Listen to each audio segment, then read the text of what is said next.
प्रथम श्री स्वामी समर्थ सर्वांना. हा व्हिडिओ त्या सेवेकऱ्यांसाठी आहे जे स्वामी समर्थांची सेवा करू इच्छितात, पण ते नवीन आहेत, त्यांना सेवा कशी करावी माहिती नाही, त्यांना स्वामींचे नियम हे कठीण वाटतात.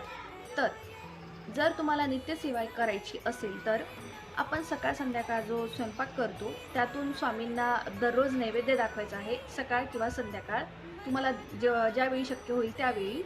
आणि हे जर शक्य नसेल तर तुम्ही दर गुरुवारी दाखवू शकता.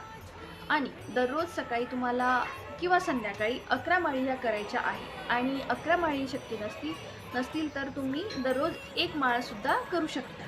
आणि जर समजा एक माळही शक्य नसेल तर तुम्ही मनातल्या मनात जेव्हा तुम्ही काम करत असाल तर तुम्ही मनातल्या मनात श्री स्वामी समर्थ असा जप करू शकता.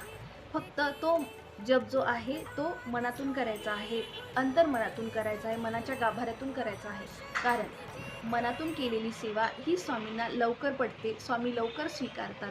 आणि आपण जेवढी मोठी सेवा करू पण ती मनोभावे केली नाही तर स्वामींना ती पटणार नाही. म्हणून छोटी सेवा करा पण मनोभावे करा.